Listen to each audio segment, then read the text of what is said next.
The presenting sponsor of Moontower Soccer is FVF Law. To find out what makes FVF a different kind of injury law firm, you can visit fvf.law.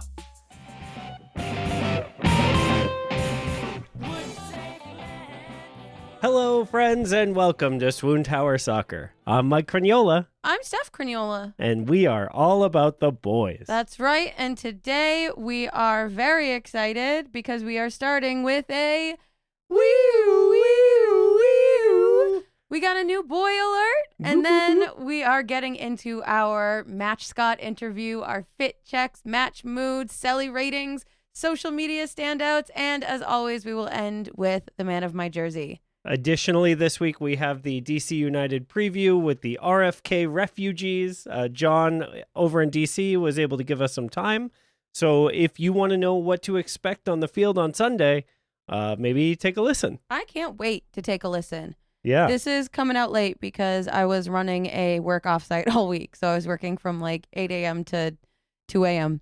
So yeah, and I was passenger Principito. I was hanging out and sitting by the pool and reading. Yeah. So sorry for this being late, but I can't wait to hear the interview with RFK refugees because I also want to know what to look out for this weekend. Yeah, spoiler alert, we do get to the name. It is not about the Secretary of Health. Yeah, no, that's great. I didn't think the interview would have been completed if it was. All right. So up top, we got to talk about the new boy. Yes. Christian Ramirez joins us from LA Galaxy most recently. Well, I guess from the unemployment line most recently because he was waived by the Galaxy, bought out, and our dear, sweet Rodolfo Borrell can't help himself when he sees a bargain. What do you think this means? Mostly, I think it means that we could use some striker depth. Yep. Do you think, like reading into things, getting a little conspiracy theory, do you think that A, Brendan Vasquez is further away from being healthy than maybe we or he thought? B, Mirtu Zuni is leaving? Or C, CJ Fodry, it just isn't good enough to be a third striker? So I think of those three options, it is probably some combination of B and C. Okay, that's good because I was a little worried. I know that like Brandon has been making progress and we've seen a lot of like working out videos and he's like training with the team, and I didn't want it to be that.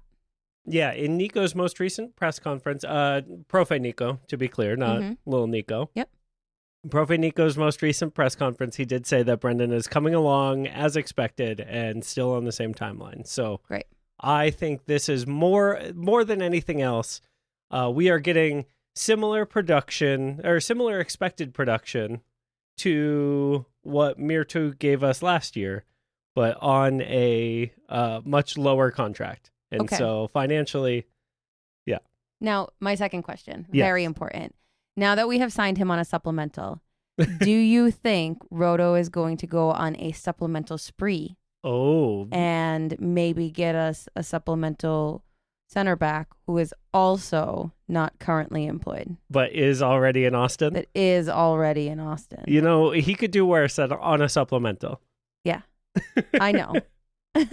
I do, not to get away from the actual new boy that we have. I'd like us to refocus. Okay. What are some of the highlights that you have about Christian Ramirez? He looks like such a sweet family guy. He's got 3 kids, which means he takes the lead for most kids over 19-year-old Irvin Torres, who has 2 kids. So that was our height. That was our peak of kids. Yep. And now we've got 3. Yep. And they seem very wholesome. So I was doing a deep dive on his wife's Instagram earlier.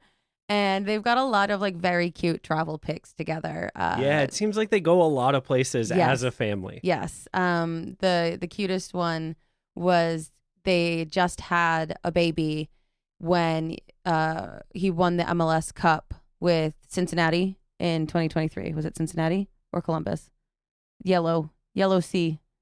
Columbus. And I don't care. I don't care enough about them to make the difference. Yeah. So when he won the MLS Cup with Columbus in 2023, they put the baby in the MLS Cup. That's super cute. Yeah. What's your like football excitement? So Or I guess none of these. I mistook these scouting reports for being about soccer. But no, go ahead with your notes. yeah. So immediately after we signed him, I got tagged from a bunch of Happy Foot, Sad Foot listeners who care about my thoughts on this. And so I had kind of 4 bullet points. One, I think his fit game in the past has been pretty weak. Okay. Yep. 2, he is a staunch mental health advocate, which totally rules. Yes. 3, I noted that he pulls off a bucket hat even though you think he might not be able to.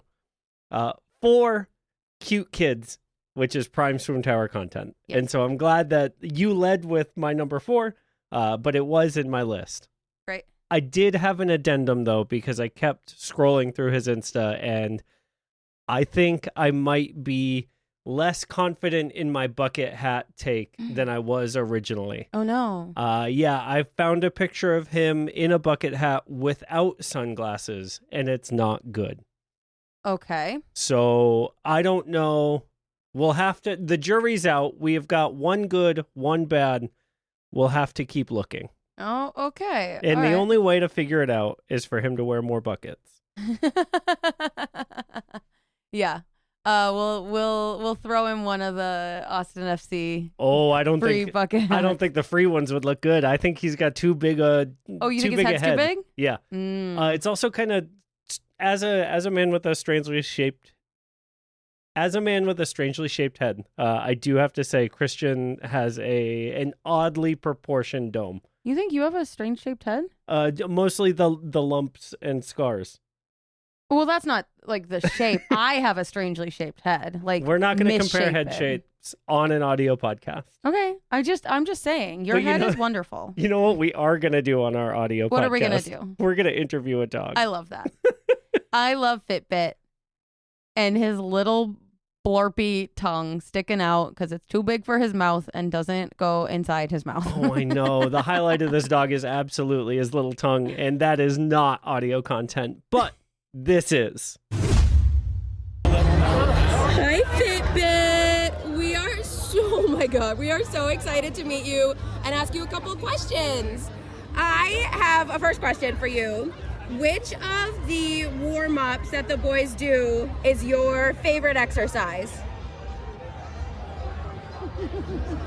Good answer. All right, Fitbit, I want to know which of the boys gets your heart rate highest. Oh, let's do it. All right, Fitbit, can you give us a lista verde? Thank you. Fitbit is an angel, Yes. and I hope you adopt him. And a little plug for our Instagram, which is more active this year, this week, than ever before. We are going to be posting 1 or 2 of the questions that we ask the Match Scots on our Instagram. So if y'all feel like answering which Austin FC player gets your heart rate pumping, you can see that in our stories match day. And give that'll us some be- answers. That'll be match day story content. So check the stories after the game and give your answers to the dog questions. Well, if we get some good ones, maybe we'll read them out on air and shout you out. Mm-hmm. All right, All right. fit checks. Yes. Let's move into fit checks. And before we begin, we have to have a talk. Steph, you set up this structure last year. Mm-hmm.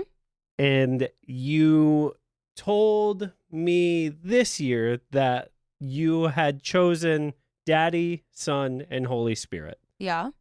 But I have it on good authority, the authority being the notes, that actually our original concept for this was Father, Son, and Holy Spirit. Because so many of our guys dress like dads. So many of our guys dress like little boys. And only a few of them wear hot fits. And Holy Spirit and Daddy could be conflated. I see. I guess that's fair. The most dad fit, the most son fit, and the Holy Spirit. Okay. All right. Which does mean that we can give more players awards this year. Right. Because it also does mean I can stop writing daddy on our Instagram stories because that did feel a little weird. That's the other thing that we are doing. We are sharing out our picks for the Father, Son, and Holy Spirit outfit of the week. And so without any further ado, Steph, do you want to get into it? Yeah, so we did do daddy this week, and our daddy fit was Jean Kolmanich. Yes. And this was there were a few contenders. Yeah, I was gonna say, and to be fair to Jean, a dad could wear this fit. He would be like a cool dad, like maybe a good stepdad. You know what I mean? Like not like the bad stepdad that you like want to get away from, but like the cool stepdad who like, what's the saying? He stepped dad is in. He's the one who stepped up or whatever. Yeah, whatever the saying is. That's this fit. I guess. If someone's dad wore this, he would be the talk of the wine mom night. So that he was our daddy. Which if we're going father, I think maybe BHI. Yeah, it's either BHI or Brad. Yeah, but like I had Brad in daddy contention. Sure. Because like the way this t-shirt fits, excellent. Yes. The way the wind is like blowing back the jacket itself, the pants, excellent fit. Sure, that's fair. So I think that BHI is probably the right. Oh, he's gonna sweep father, isn't he? No. Well, maybe we'll count up. Someone count. Yeah, we'll do an over at the end of the I do want to shout out in this category John Gallagher's jacket. It's beautiful. It's this like almost like brocade, but it's all white. Yeah, it's very cool. The texture on this is super neat. Yeah, love it. Love it. Chief son outfit here, though, definitely goes to Facundo Torres, who looks like he has borrowed not only his dad's shirt, but also his dad's pants. Yep. To wear them to work. Nothing quite fits right. Nope. But I also, in that picture with Facundo Torres, his daughter, so cute. Yes. In her little puffer jacket and jersey. She looks like she might be contemplating enjoying the experience also, which is a big step up. In the son category, I want to shout out Danny Pereira, who was so excited about having seen the Spurs in Austin, that he wore his Spurs jersey with basketball shorts. Is this like full kit wanker? Are we allowed to say wanker on our show? I don't know. But yes, this is the basketball version of that for sure. And the idea that Danny was able to find NBA clothes that fit him is amazing. Yeah. But yeah, I did want to shout him out on that because it's a very son fit. Yes. Also, his laces are so floppy. Like, if you watch this, they're either untied or there are extra laces. There are so many laces, and it's so son. All right, we want to get into our Holy Spirit. There's only one We've choice. put it off way too long. We got to talk about this John Bell outfit. Yeah. Like, my God. We are so lucky. Yes. So what we're looking at, for those of you who did not keep track of the Austin FC socials, he is wearing a zip-up shirt, not a jacket. It might be a jacket. It might be technically a jacket, but it is like shirt fit and thickness, it looks like. It has a painting picture of Martin Luther King Jr. on the front of it with a blue background. One of the sleeves is black and white stripes. One of the sleeves is red and green plaid. And then the collar is another type of stripe / plaid, one side to the other. Yeah. It's just cool. It's so cool. We have never had anyone wear anything remotely this cool before. Correct. And if this is match day 1, I can't wait to see what midseason form looks like. Yeah. I also want to call out some of our players who have also been excited about this fit. Brandon Vasquez gave a sheesh. Right? Jaden Nelson with the drip or drown. Like, these outfits are so... It's just so much better than anything we've had before. Yeah, we're really lucky. We're really excited. Looking forward to the season to come. Yeah, for sure. All right, let's get into some match moods. It was good mood. Yeah, the vibe was great at the stadium, as always, but especially for opening. It's just so fun to see everyone. Wish everyone a happy new season. Yeah. I want to call out something from warm-ups that was an interesting, like, soccer-related insight that we got. So you know how they play, like, monkey in the middle? Yeah. Is that big? Like, is there a name for the soccer version of that? Keep away?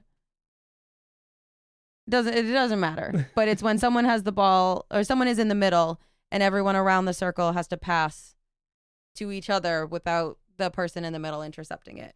And what was really fascinating was watching how different positions play that game.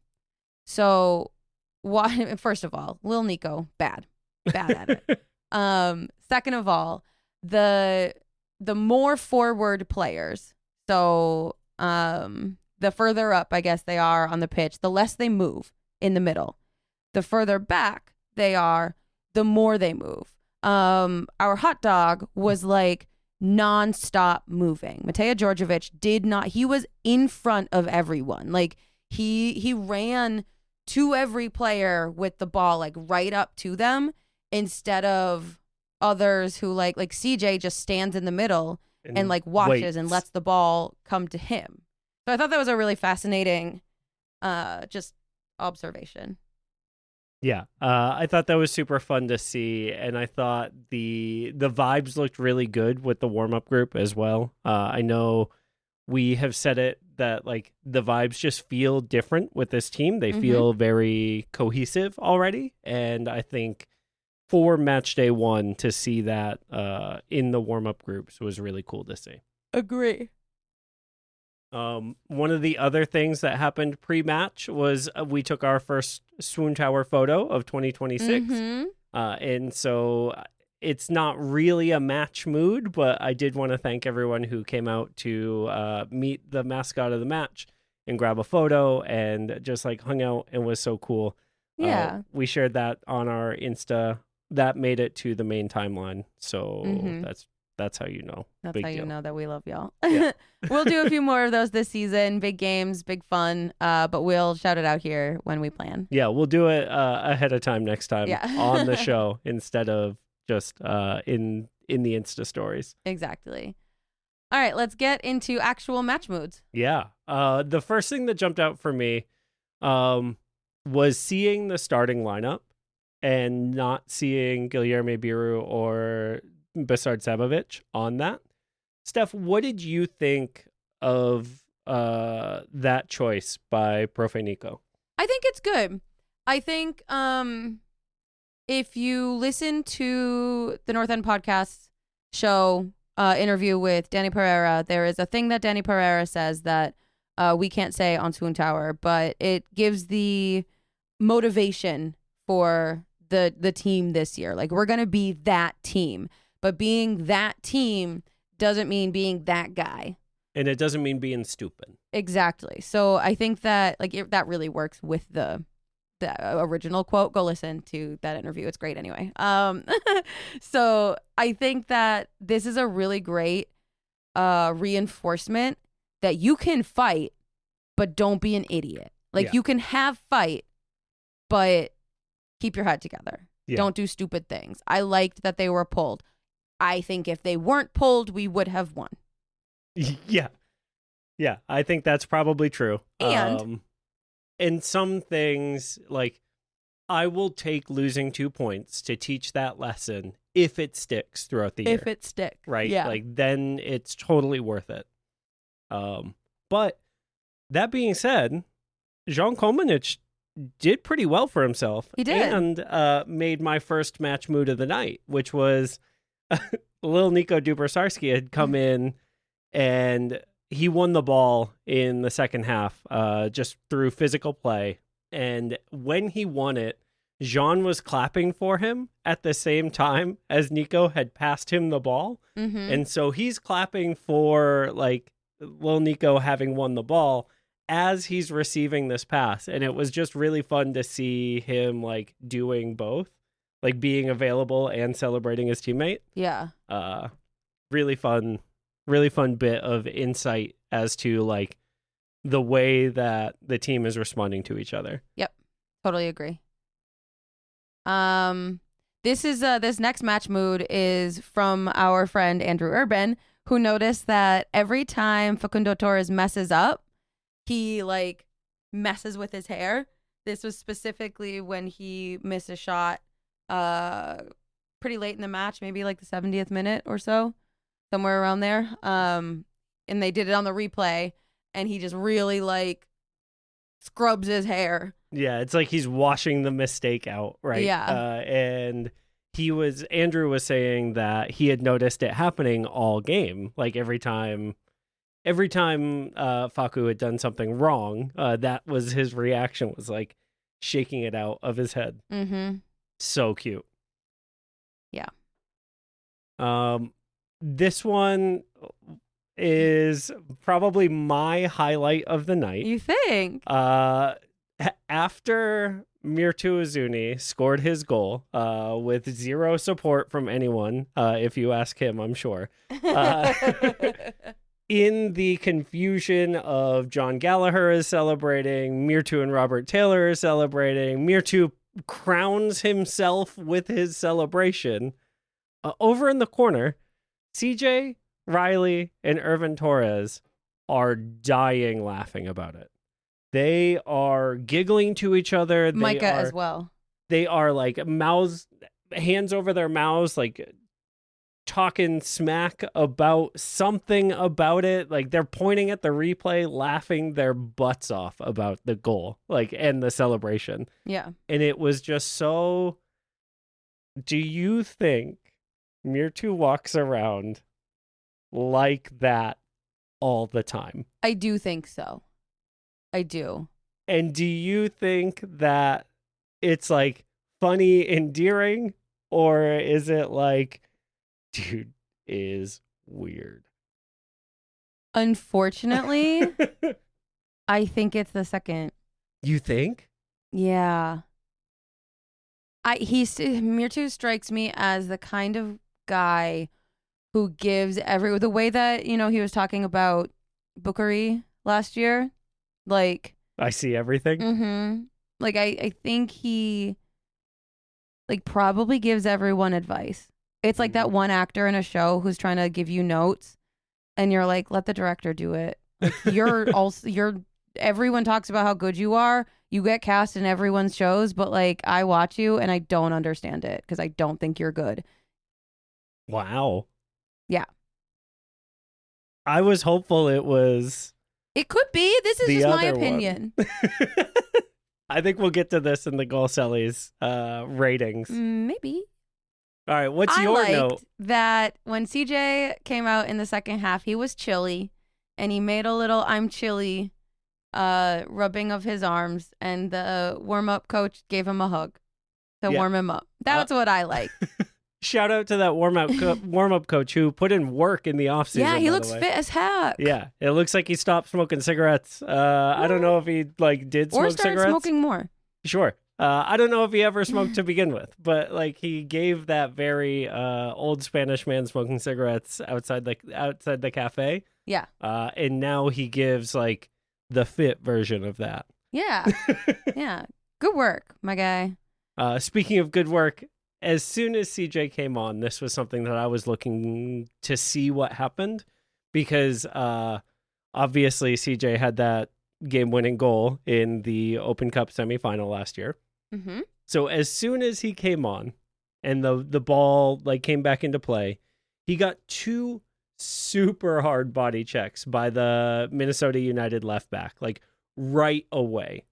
Do you think that that was payback for the Open Cup? Yes, I do. They said, not today, my guy. And Don't get too cocky. to be fair, like, I would probably expect that. And so I hope that CJ also expected that. And I think it's like a sign of respect. Yeah. I think if they ignored him, that would make me feel bad Ooh, for sure. CJ. Yeah. You know, But because now like, it's like a I don't recognition. think about you at all. Yeah. Now it's like a recognition of like, I know what you can do, so I'm going to put something in your mind Yes. to like try to get you off your game. Yes. Yep. All right. I guess we'll get to those goal sellies. Yeah, we may as well. Yeah. Because as we remember, the game ended 2-1 and everyone was happy. So we'll start with our first goal, Brendan Hines-Ike in the 7th minute, which was surprising and exciting. Pretty early start to scoring. And, you know, that was, as I said, surprising, unexpected. What was not surprising is that Brendan Hines-Ike has the most boring goal celebration maybe I've ever seen. No. After he scores, he wheels away and blows kisses to the crowd, and it's so cute. Okay. When he goes like this to the crowd. That's blowing kisses? I thought he was just like arm pumping. Oh, I just assumed he was blowing kisses. If he's blowing kisses, that's cute. But to me, it just looks like he's kind of like, yeah. Like he's like doing the action of someone being excited. I would ask him, but he probably doesn't know. Maybe. But what was very cute about it is after he ran to the corner for Faku to like celebrate with him, he gave him a little forehead kiss, Yes. and that was super cute. Yes. And so here's a man who is not only kissing for the crowd, he's also kissing his coworker. Which, when I say it like that, it sounds bad, but Yeah. it's still so cute. I am going to say this is a 5.5 out of 10. Wow. Harsh this year. You know what? We're going to score so many goals that we've got to spread the range. I don't know. Okay. You're taking that Olympic figure skating judging. No, there's listen. There's no grade of execution on this, and so you're getting minus points. Is that what's happening? Don't get me started. This will be a different podcast. If I talk about how the component scores of the skaters in the earlier warm-ups pale by what they should be, because you do, like, they should make people it's do a just 6.5 for me. Okay. What about John's goal Celly and then Mirtu's goal Celly and the combination of them later in the game? Here's the thing. Everyone in our section thought it was a John Gallagher goal. Yeah. Everyone who I heard was watching on TV, which is my dad, thought it was a John Gallagher goal. Yeah. I need to watch this 1,000 times.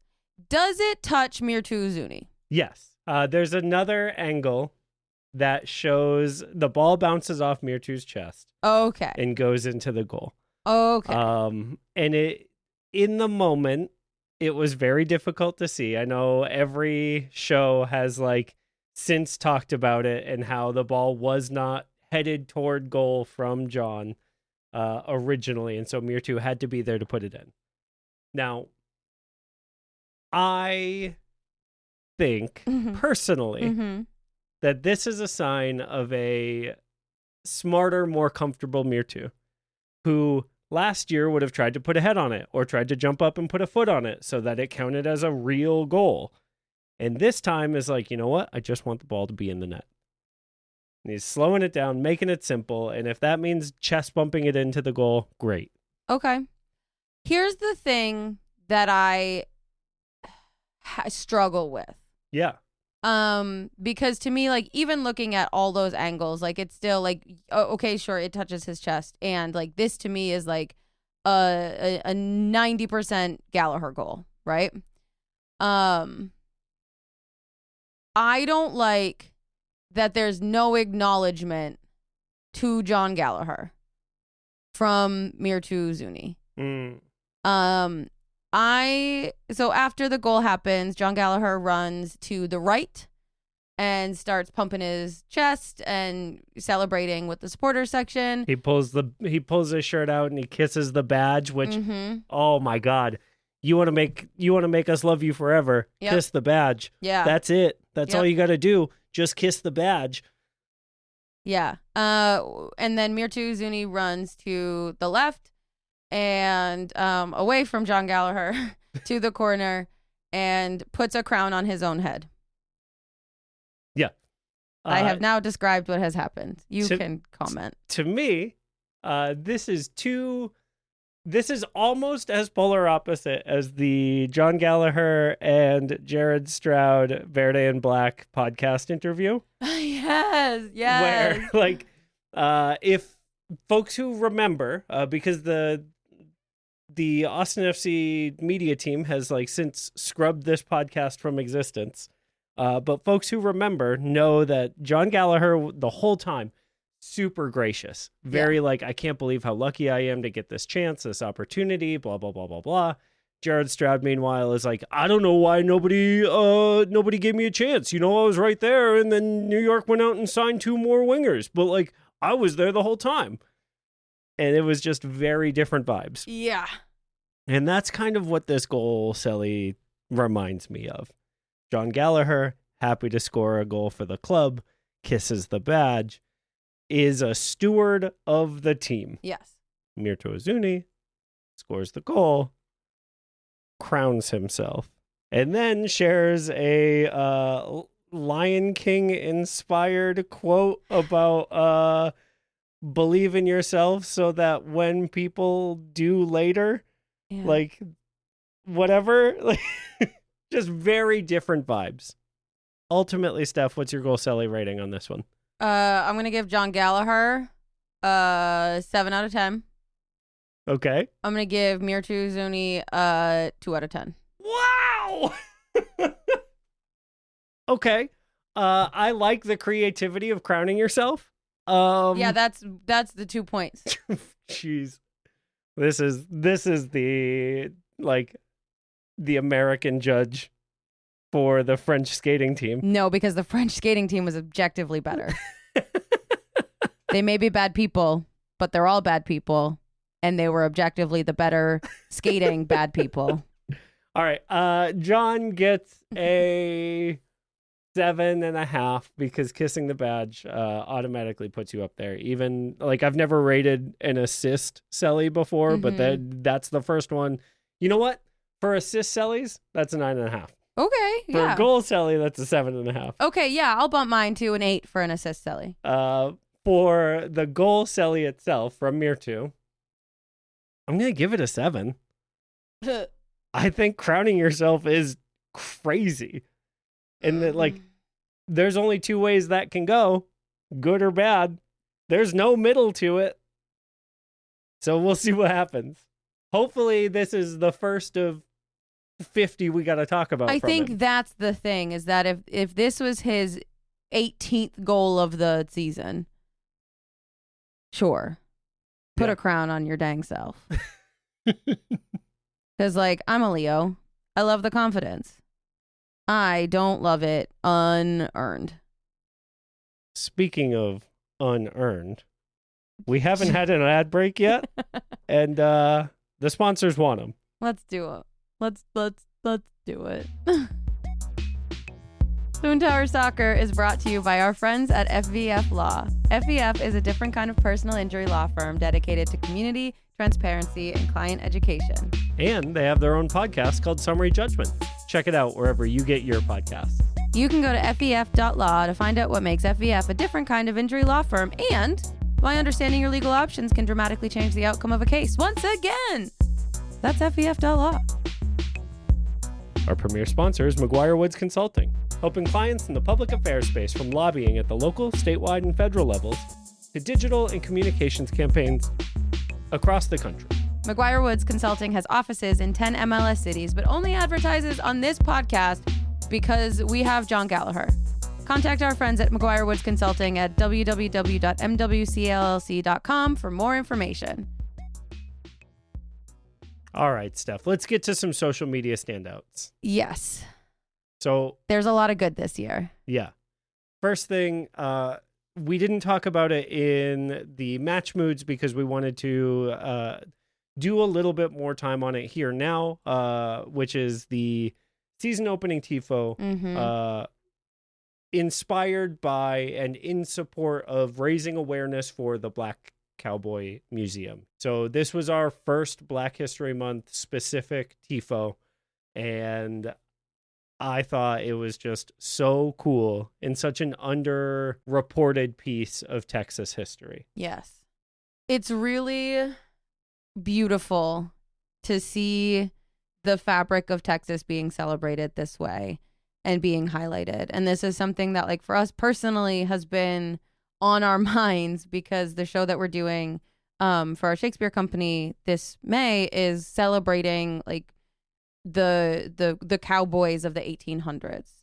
And so it's going to be a multilingual piece. And part of that, you know, one of our conversations is the fact that we're looking for actors who represent what Texas was and what Texas is, and, you know, what Texas can be, which is a celebration of immigration and a celebration of diversity, and not what it maybe has looked like in the past when you think of cowboys, right? Yeah. And so this was done by Chris Tobar. Follow his Instagram account at Tobar Takeover. His art style is very specific and very unique and celebrated in the style of the TIFO that was done. It's super cool. And they partnered with the Black Cowboy Museum as part of a fundraiser to make sure that the Black Cowboy Museum in Rosenberg, Texas can stay afloat and continue its mission of informing people about the history of Texas, really. Yeah. Celebrating the legacy of Black cowboys. It's really amazing work that they're doing. The TIFO, the art, it was all beautiful. And we're very lucky to be part of a club that finds unique ways to celebrate our history and the important aspects of it that go unnoticed. Yeah. Make sure to check the show notes. We've got a link to the GoFundMe for the Black Cowboy Museum to make sure that you can continue to learn the real history of the Texas Cowboy. All right. We've got some sponsored content on our Instagram feed from Bradley Scott Stuver. Is this sponsored content or is this spokesmanship work? Like, do you think he was paid for this, or do you think this was a donation in kind to Austin Transit? Oh, I don't know. That's a great question. I feel like Brad would promote public transportation for free. Yeah. So anyway, he has a cute little video that it's like 1 stop, 2 stops, 3 stops, and he's stopping all these shots. And then they get up to however many stops we have now. And y'all aboard is just such a cute slogan. It's just very cute. We love trains. I love y'all aboard as the slogan for the new light rail. Shout out to ATP, who is doing a ton of work to build hype for this thing that we voted for almost a decade ago. Yeah. Also hype. Our next note. So hype. Alexander Svatok. His wife is learning how to juggle. Yeah, she's amazing. Her Insta feed is a trip. Yes. And I don't speak Russian, so half the time I don't know what is going on. But this time I knew exactly what was going on. Yep. She's juggling balls with 1 hand, 2 balls, 1 hand. Yep. And her dog is freaking out about it. Chasing the balls. Their little palm is so cute in the video. It's so fun. Yeah. And as a stark contrast to this, you look at Svatok's story, and every time he has a story, it's about the war in Ukraine. Yeah. Every single time he posts something, it's about the suffering happening back home for him. And so it's so important to keep that in mind, that the lives of these players are so informed and influenced by the things going on around them, and to keep that in mind. If he has a bad game, you know, like, this is for anyone, like, remembering that they are humans and that there's a lot going on that informs how they show up to work. Yeah. It is nice to know, though, that, like, they are a couple that clearly, like, can do both and work together, right? Like, yeah. I'm sure there's a big part of each other that is like, oh, I'm going to be the, you know, the light and the support and the fun, because, like, that is so important in a time like now. Yes. To always remember the, like, the joy and the positive in the world, and to find and those to not moments. lose sight of the not that. Yes. Yeah. All right. Another cute, wholesome little moment. Little Nico's wife is posting little dog walk pictures, and she and little Nico went out to dinner at the Domain. It's very cute, very wholesome. They're so adults. Little adults. Little adults. Yeah. And then we got a shot of Christian Ramirez swimming in the pool at the Fairmont with his kids. His kids joined him in Austin today. So that was very exciting. Yeah, the club social accounts, meanwhile, were sharing out the, like, first day of school vibes with Christian, with, like, showing up to the training center to meet everybody, which is fun and, like, good to see that he's already starting to get settled in. Additionally, I wanted to highlight Melot's social accounts after she sang the anthem. She also announced herself as a new signing for Austin FC. If you have not seen these pictures, oh my gosh, get to her account now. Hype these up. They're amazing. They're incredible. We'll share out our favorite from the SWOONTOWER account so that you can find it easy. Not a shop photo in the bunch. No, they're all real, actual photos. Live action photos. Yep. Classic training pics.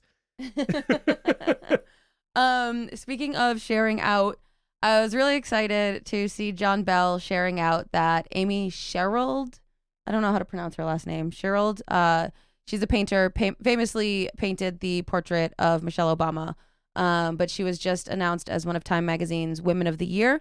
And just seeing our cultured boys. Yeah. He loves art. Yeah. It's fun that he loves art, that he cares about art. Yes. Also, both of his brothers are artists. His brother Julian is a musician who goes by King Starlight. And his brother David is a director who runs Bell in a Year Productions. And so you can find both of them on Instagram as well. So fun. And one of his brothers, the musician, Julian, is in town this week. Oh. They took a trip together to the IKEA in Round Rock. I don't know if it's just for John's apartment, if maybe Austin being a live music space, maybe he's getting a roommate, his brother. Okay. Who knows? Okay. But I do think it's cool that they are so close and hanging out together, and that's really exciting. Yes. I think John Bell might become a star of this show. Totally agree. 100% agree. With his fashion game, his culture game. Yeah. Hopefully he also does that on the pitch. Yeah. His game. His actual game. The game that he plays. Yes. For a job. Yes. All right. How do you feel complete to go to the interview with RFK refugees? Yeah, I think so. Let's talk about DC United. And so shout out to John again over in DC for taking the time to talk to us.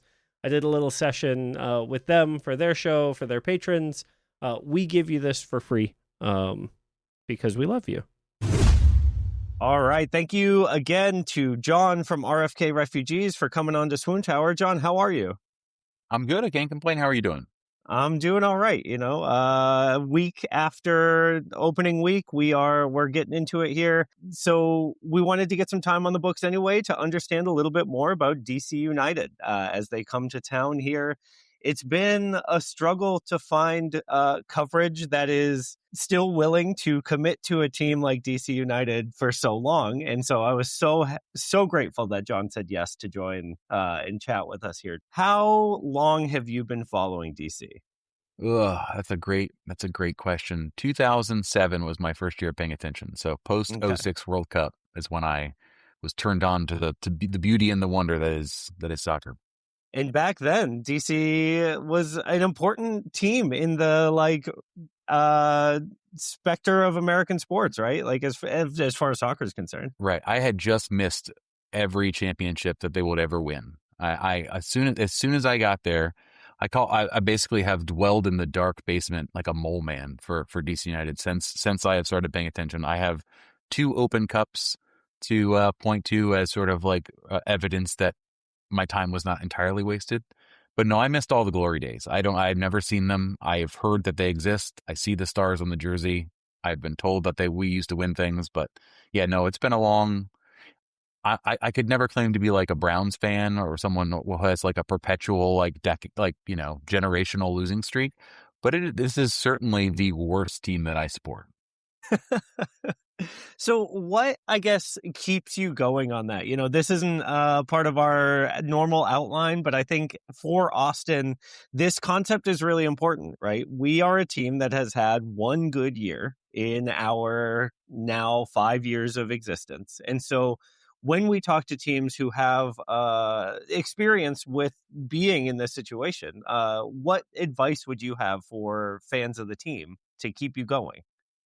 Yeah, I think it's way too early to even get in that mindset for you guys with such a short duration. And also the lack of, so DC's got every sport, right? They've got every professional sport. They've got multiple college teams. They've got, world-class museums and entertainment. There's lots of things. And Austin's great. I've been there many times. I enjoy, you guys certainly have your share of things to do.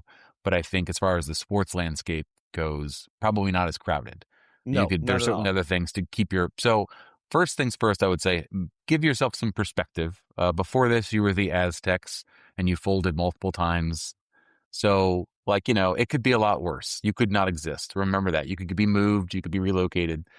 You're not winning any wooden spoons yet. That's not even come close, really, for you. So, perspective is look at DC United. Look at the fact that there is a guy who has done a podcast every week for 8 years for a team that has won 2 wooden spoons in that time, has set records for futility, has had, have paid Ravel Morrison almost $1 million a year to go on vacation for a year, has had Wayne Rooney leave twice before his contract expired. It could always be worse.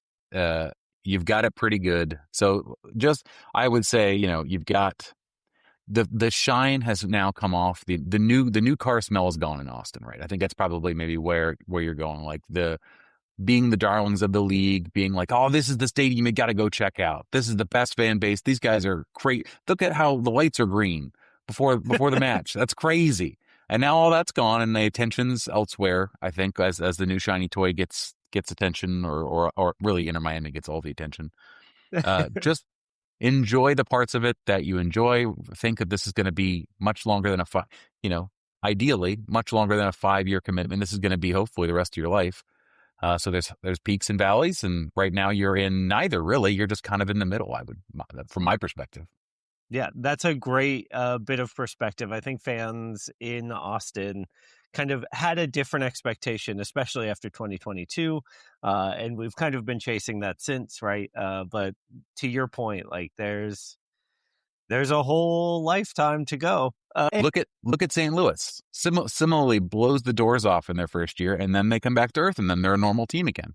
I think there are advantages in place for the new and shiny team, both in a roster building perspective and attention and a financial. It's all there, and then that goes away, and then you're in the mire with everybody else. And unless you're Inter Miami, unless you're, I typically say Arthur Blank at Atlanta United, although they're can have been bad and continue to become bad, and that's kind of destroying my thesis.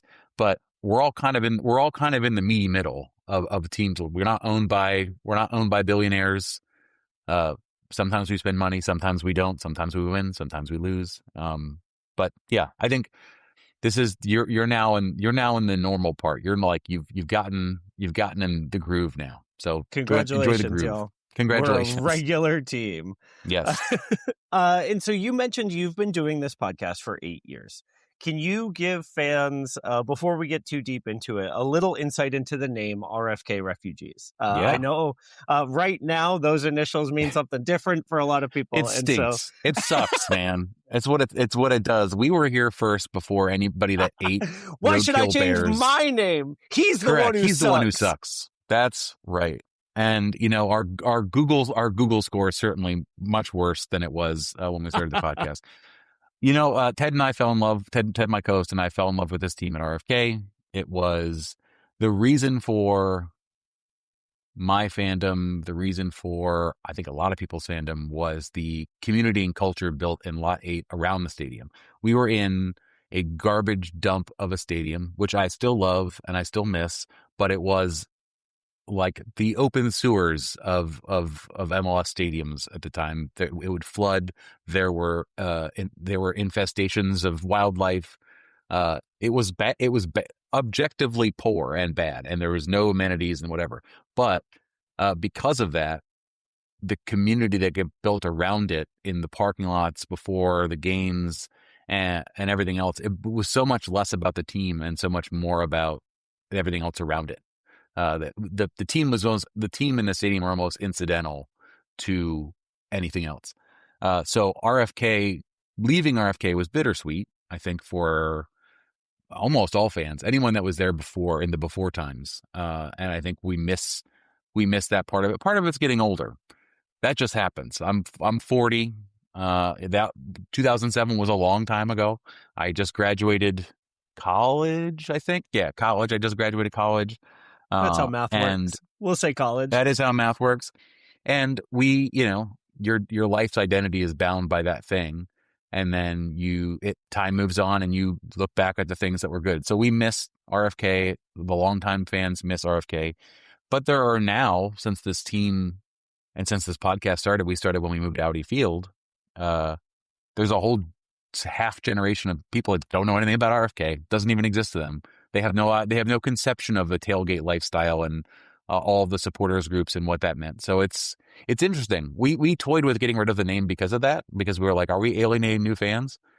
But I don't care. Like this is the thing that is important to both of us. So we stick with it. This is your perspective, right? And that perspective is why I want y'all on the show, because we know of DC as a historic team, y'all have been around forever. You had ties to our first head coach ever, Josh Wolf. He played for y'all. There's incredible videos of Josh celebrations that we like, showing personality that we never got to see here in Austin. And so like, there's a little bit of a story to tell between DC and Austin.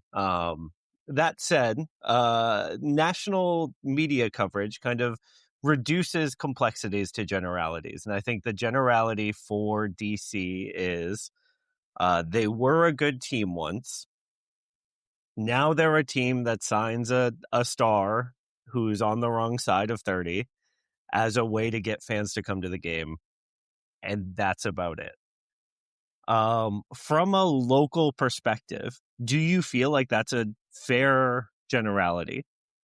What are the complexities to it? The complexities to it are, so the outside, there's layers to the onion here.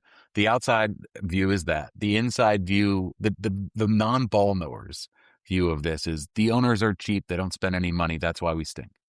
That was true. That used to be true. It's not true. The issue why we stink is the owners spend money stupidly.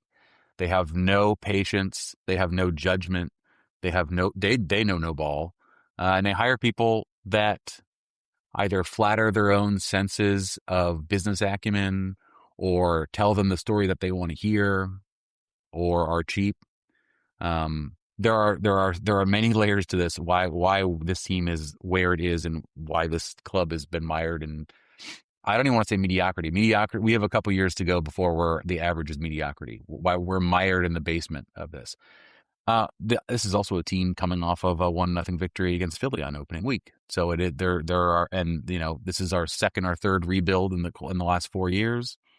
There's a new philosophy in town. There's a new doctor in the house. There's two doctors in the house of the front office. It's the complexity basically is DC is bad from the outside perspective. DC is bad. They don't spend money, and they're irrelevant. And we are irrelevant. They're going to move us to the South district, the South division. They're going to move us away from the Red Bulls, our former blood feud rival, who now doesn't even think about us. From Philadelphia, who has before this weekend outscored us, I think, like 24-2 over our last five meetings, like a football game. Yeah. So like we just don't register on the national media as an entity, and it's rightful. But locally, it's like there is a severe. If you had asked me this a week ago, the vibes that come from a win of that nature, and sort of the first week, like everybody's tied for first place.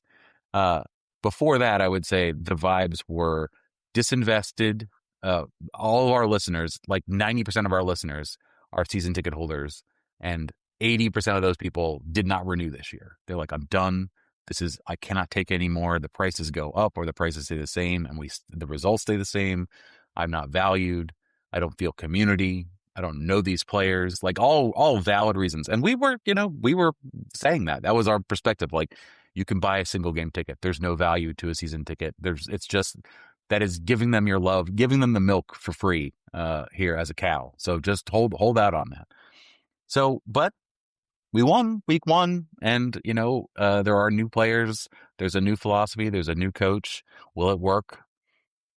It remains to be seen. But it's certainly, they have done a good job of resetting the expectations a little bit from last year's wooden spoon. So now people are like, are we good? Could we make the playoffs? Is that even possible? Yeah, I know. I had messaged you earlier in the week, like as you, just before kickoff. Behind the scenes. Yeah. Just before kickoff, telling you, good luck. I'm tired of Philly can do anything and win all the time anyway narrative. Please put a stop to it, right? And your response was exactly what I expected out of a Delmarva area guy who watches a team that is bad. For comparison, my brother-in-law is a long-suffering Orioles fan. There you go. And so I knew exactly the message I would get back. And you did not disappoint when you were like, you might have to wait till next week. I was wrong. Yeah. And I was going to say, and it seems like it wasn't a situation where you had to be wrong because of the red card that came in the game, right? Like the goal that happened, tell us a little bit about how you scored the goal that ended up being the game-winning goal, and then how you held that down against Philly coming back.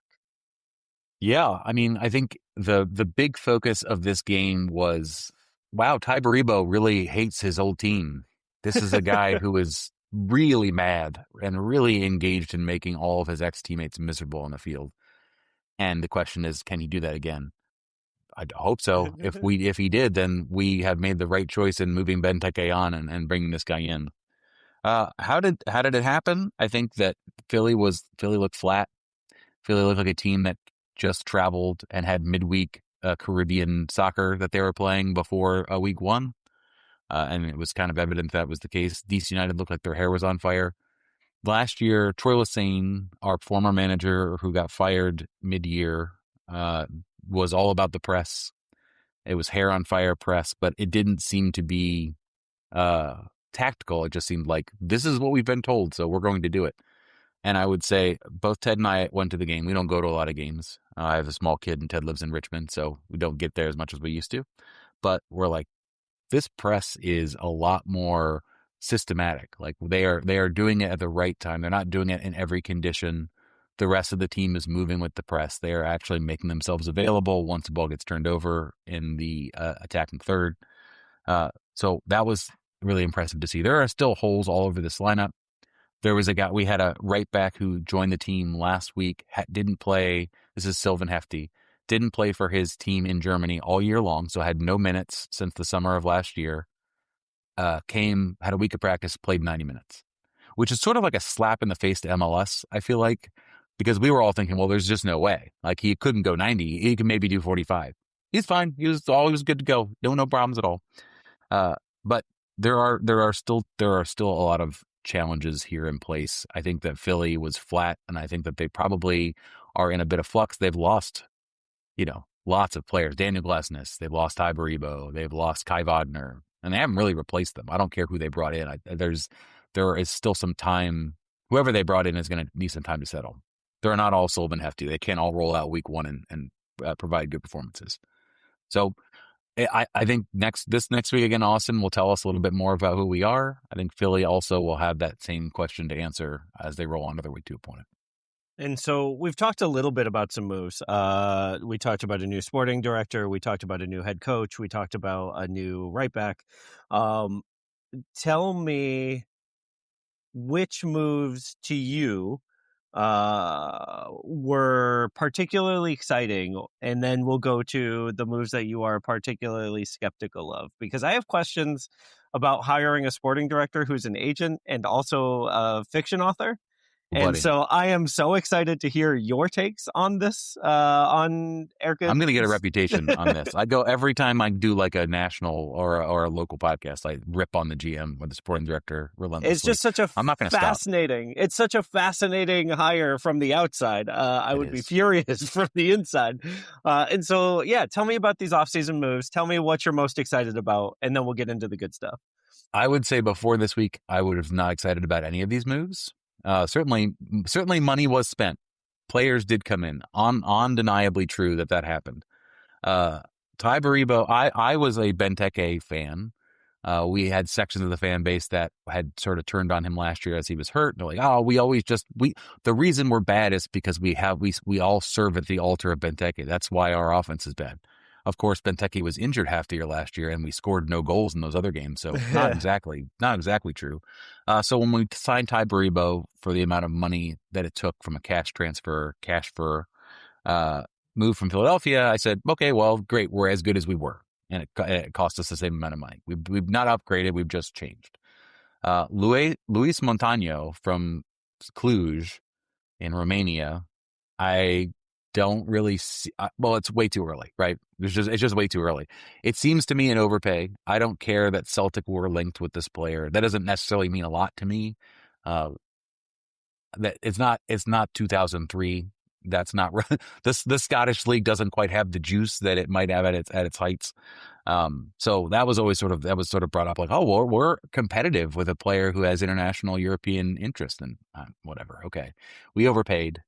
I am least excited about that move because it will be the metric on sort of how this team goes forward, because they didn't bring in any other creative chance generating midfielders.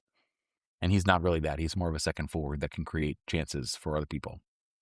So I think that's going to be something to watch. He didn't start in his week 1 as the DC United's highest paid player, largest cash transfer. Didn't start. Played 20 minutes towards the end of the game. The coach Rene Weiler has been preaching patience with him, which he's not done with anyone else. I thought that was interesting. He was sort of just being like, it's going to take a while for him and Ty to mesh and to figure each other out. Okay, that's fine. But Sylvan Hefty was ready to roll week 1, so that's interesting. He's not my kind of player, I think, is what I would say. Baribo's my kind of guy. Luis, who is now going by Luis because he doesn't want people to butcher his last name, which I respect. He's probably listened to our show and has heard that we can't pronounce anyone's name, so he's like, let's just save everyone trouble. I'm excited about our first round draft pick, Markovic. I think that's going to be something to Nikola Markovic. He played at what college did he go to? He went to a Carolina school, I believe. He's a big guy.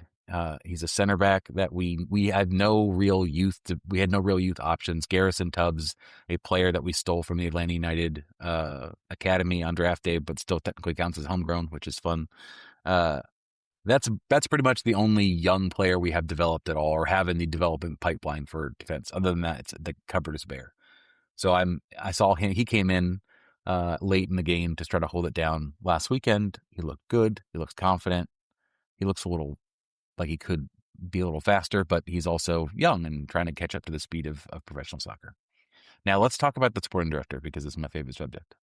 Yeah. So tell me about it first. He's a doctor. So he is, it's as he would have you know. Erkut Sogut, right? Correct. Okay. Yeah. Tell Where did us he come about... from? So great story there. In June of last year, probably May of last year, probably April of last year, the team, while having a coach, was looking for a new coach. And put feelers out there and said, you know what, we're not going to make the same mistake last time where we just said we're going to hire the GM ourselves and hire the coach ourselves. We're going to consult an executive search team. We're going to find someone that knows this better. So Erkut Sogut was hired as a consultant to help find the new coach. He brings Rene Weiler into the fold. They interview, they love him, they give him more money than they've given any other coach in their club's history, and it's actually, I think, probably in the top 3 or 4 in the league as far as compensation goes. He's also only been at a club for more than 2 years once in his 15 or 18 year coaching career. So put that in the back of your mind for 2028. But then that should have been the end of the engagement, but it wasn't, because Jason Levian and Steve Kaplan were talking to this guy as they were going through the process. I'm like, man, he's so smart. He's just so smart. Like, it's so refreshing to see someone that's smart. This is not the first time he's come in contact with them, because Mesut Ozil was circling the team as right before he retired to come join DC United. There was a possibility he was going to come play there. And the fun part about it is not only was he going to play there, but he was going to open a branch of his coffee shop in Audi Field as like a sweetener to, he was going to probably get a free build out and free rent in the stadium. Neither of those things worked out, so we are still coffeeless. But that was the first time that Dr. Sogut came into the orbit. But after that, they still were looking for another front office hire, and they said, this guy's just too smart. He's the smartest guy we've ever come across. That's what they've said publicly, and they hired him. And as you said, he is an author of self-published books on Amazon, thrillers about being an agent.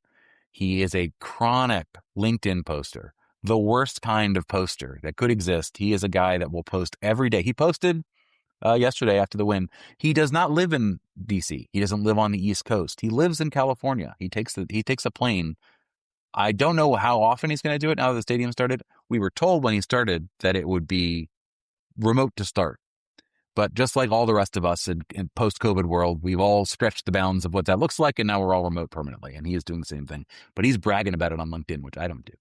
But yeah, he lives in California with his kids. He is an agent. He hired another person to do scouting, another doctor whose name I don't know because there's too many doctors in the house, and I don't know this one's name because he's not coming to frame yet. And all behind all this, sorry, I'm talking way too much, but it's my favorite subject. Years ago, we had a general manager named Dave Casper, and we had him for 10 plus years. He was fired. He was let go. He was stripped of his powers, I think 4 years ago. And that was the big boogeyman. We had fired Ben Olsen. We had fired the coach. We had gone on rid of. He was the only consistent person accountable for the on-field performance. Yeah. Right. He was the piñata. And they're like, we got rid of him. Don't worry. Come to find out, we didn't get rid of him. He still works for the club. He's still making decisions. He was part of he was making player acquisitions in the summer. When we look at pictures around training, he's in the facility. And then they're like, well, yeah, he's a consultant. He sort of like helps us. He's around.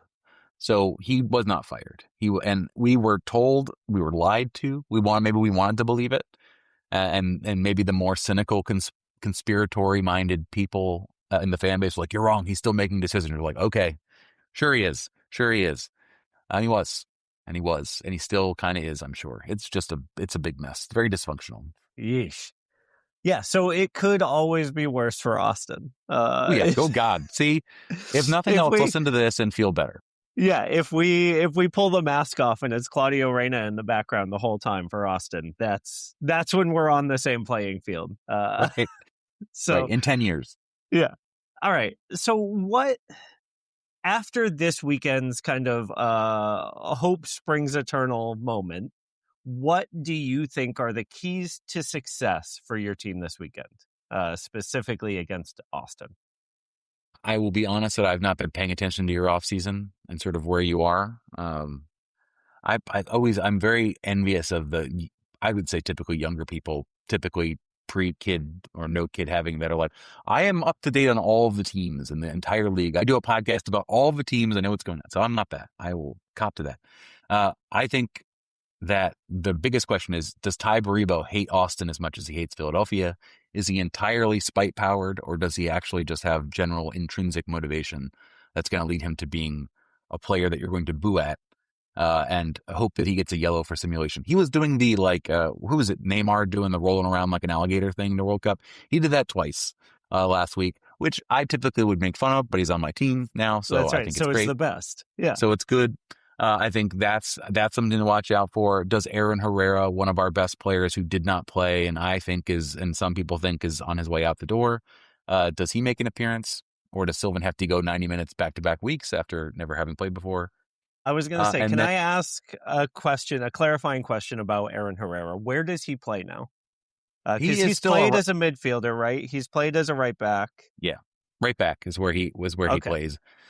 There's a possibility that he could play more forward as a right winger, but I'm not certain that that's where they want him. That's why I think he may go. He does not a perfect fit for the combination and what René wants to do.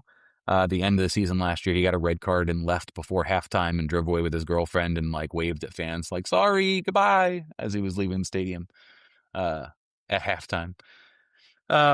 So it's tough to say that. I think that if he is still on the team and is productive, and Hefty is a depth player, rotational option, our defense got a lot better, and I am in a much more confident position. If he leaves, I don't know. The other thing to watch for this team for next week is how can we control the midfield? Are basically that is the biggest hole. If we're looking for what players we need to sign another defensive midfielder. Brandon Cervenia is a nailed-on starter for this team and probably shouldn't be. I don't think he was intended and signed with that in mind. He was supposed to be the last man signed on the league minimum deal to make up numbers, and now has become the starter because of the lack of options and depth there. Triggering name for Austin FC. Did he play there? Yeah, well, he didn't play for us, but he played for. Came up with that. I believe Dallas. Dallas and Toronto. And in both of those teams, he has made us hurt. So he won't. He will not be the vector of your pain. I can almost assure you. Matti Peltola in the midfield, another player from Iceland who has had a pretty rough start to his time in DC United, has really figured it out. And this podcast is a solid booster of him in the midfield. But I think he needs help. He doesn't have it. So those are the two areas that I'm most interested in is how effective is this press? Can the midfield hold up against a different attack who isn't jet lagged, conceivably? And what does the midfield look like going forward?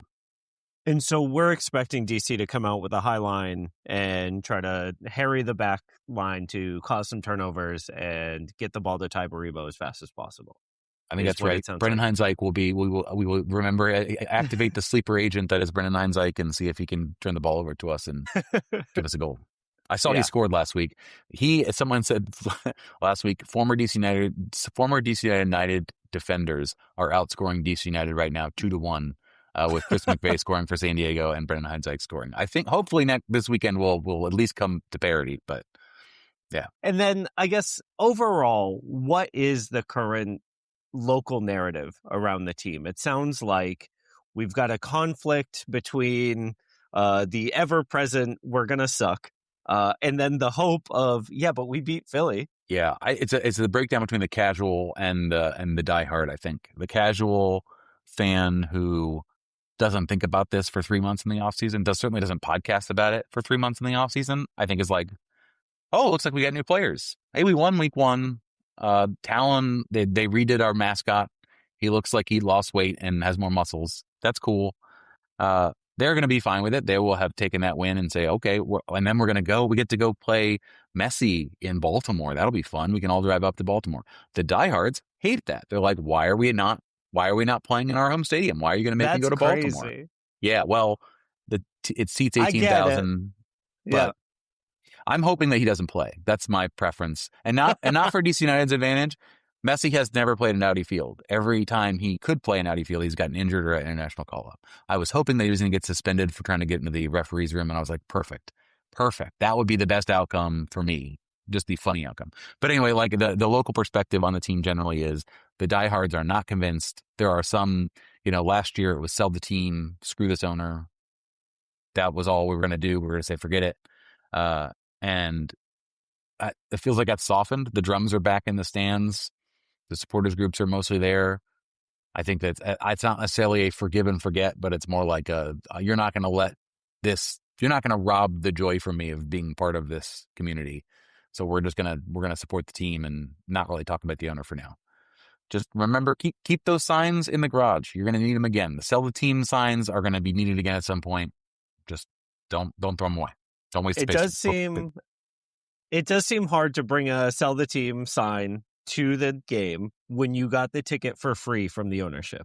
This is true. Also true that they were giving away tickets like crazy week one. Yeah, I saw what you want to see, but it was cold. I saw in your Discord that they were just giving, if it's your first time coming to the game, come for free. Or if it's your first time in a long time, come for free. Or just come for free. So to our Austin listeners, it could always be worse. I'm just glad it wasn't empty. It was a good turnout for the weather. It should be for free, but again, this is a game you have 3 months to sell, and you've just spent more money on players than you ever have in your life, and you still don't have the excitement. So that just tells you where the hole that you're in to begin with. John, thank you so much for your time. I really appreciate the insight to DC, and I hope you're wrong and those things don't happen for us this weekend. I hope Ty Baribo doesn't hate Austin. I hope they don't try a highline press against our backline because that could work. Thank you so much for your time, and tell everyone where they can find you. Yeah, we're everywhere that you are looking on the internet for RFK refugees, not the HHS secretary. Remember that. We think you should get vaccines, and we have never eaten roadkill. So rfkrefugees.com is a place you can go.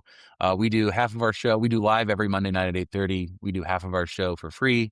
We do half of our show behind the paywall. So you can always listen to the show, but if you want the whole show, patreon.com/rfkrefugees and join at the $5 tier. If you're an Austin fan, you're not going to do that, but I'm on routine. I've got a spiel, so that's the spiel. That's right. That's how independent soccer media works in this country. You have to pay for it. Thank you so much, Sean. Have a great day, and we'll see you on Sunday. Wow, okay. I learned a lot. Yeah. Me too. I'm excited for Sunday. I won't actually be at the match this Sunday because I will be in a tech day, but Mike will be there, so go say hi. Yeah. If anyone wants to help me interview the dogs. Oh, yeah. That'd be nice. Yeah, that would be nice. So 45 minutes before kickoff is when the dog usually shows up, so go help Mike. Yeah.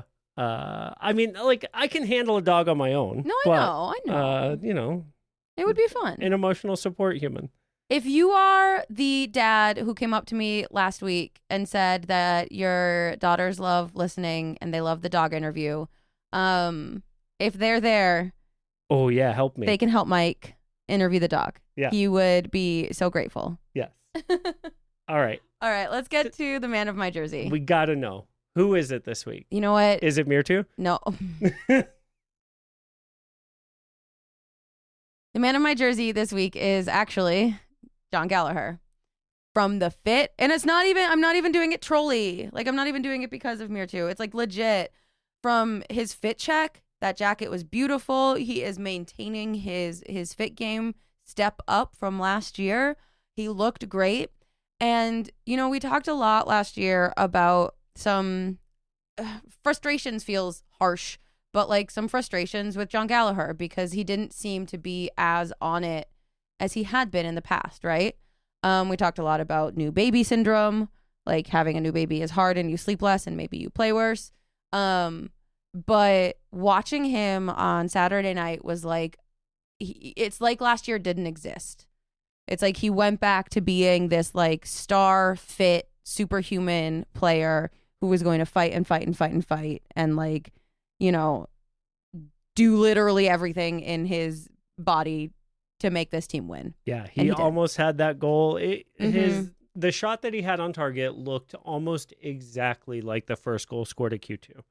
Same direction, same cut in, same shot, placement. Like, if it wasn't for Drake Callender, we'd be talking about John Gallagher man of the match. Yeah, I'm really I was just so impressed with him on the field, and also walking in. I just think it's a really good John Gallagher week.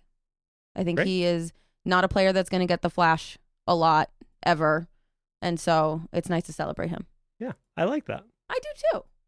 All right, listeners, if you like this, give us a rating, give us a review, write the words. You heard the boys this week on Moontower, maybe you didn't, talking about how nice it is to look back and read some of the reviews. And so feel free to hop into those and write nice things about us.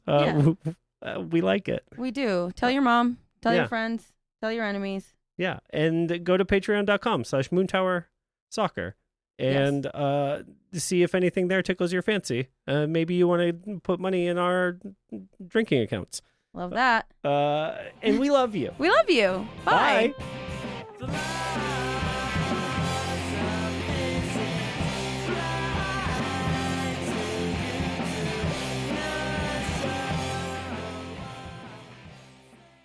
I will marry Chewies. Yeah. Because they love Chew Boom Boom sauce.